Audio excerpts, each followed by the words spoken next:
Look, I just moved into a new house, which means it's time to start recording full-scale reviews on a regular basis.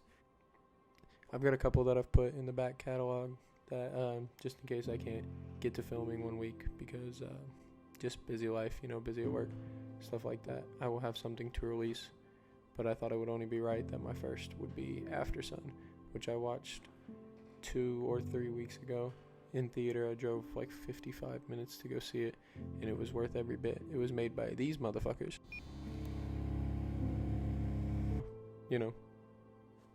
They put their stamp on it at least. Written and directed by Charlotte Wells, and I'm going to give you a quick summary, and then I'll get into my thoughts. And again, it was made by those motherfuckers, so I've got good things to say.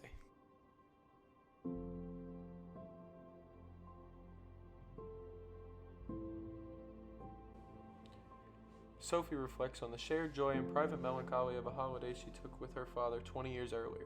Memories, real and imagined, fill the gaps between as she tries to reconcile the father she knew with the man that she didn't.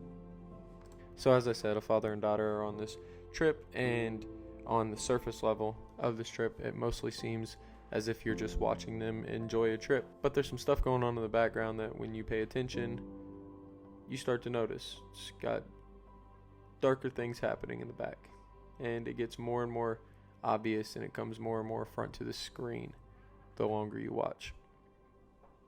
A couple of the things that this movie does really well is it's clear that both people on screen are giving out a phenomenal performance, but it feels so natural and so normal that it's almost like you're just watching two people live a week in their lives.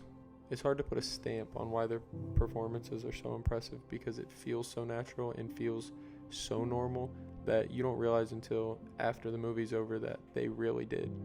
They fucking killed it. They did their job. Especially Frankie Corrio, because I don't know how old she is, but she was great, and it was her only film to date. She was absolutely great. And the first half of this review, at least, is spoiler free. So all I'm going to tell you is it is well written, well acted, well directed. It's not all out there in the open. There's a lot you got to think about. It's something that requires a lot of attention, which makes it much better to me and a lot of people, I think, watching. Another thing about this movie is how pretty it is. Cinematically, it's a marvel. It does a really good job using the camera to make it feel light and fluffy and happy, no matter what you're seeing on the screen, which is an impressive feat. And in a future video, after a couple of rewatches, I'll definitely get into the specifics of it and talk about what I think it means and give a spoiler review.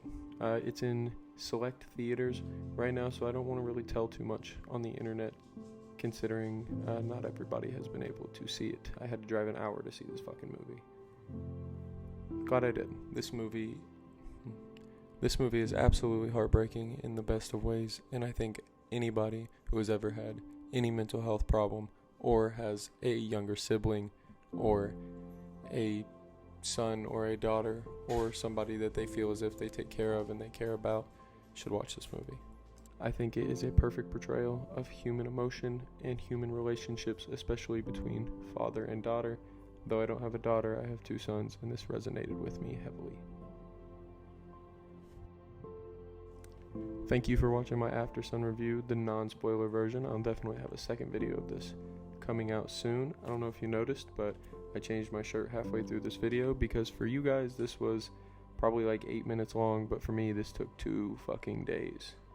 Like I said at the beginning of the video, life, work, shit gets in the way. But if you ever want to see anything more that I had to say or had to think about a movie, you can always find my Letterboxd. I do reviews there. Sometimes they're really in-depth, sometimes they're shit posts, sometimes they're just a couple of sentences because I don't feel like typing. But it's more content than you get here because I use that on more of a daily basis. Anytime I'm finishing a movie, I am on Letterboxd before the credits finish fucking rolling, so find me there.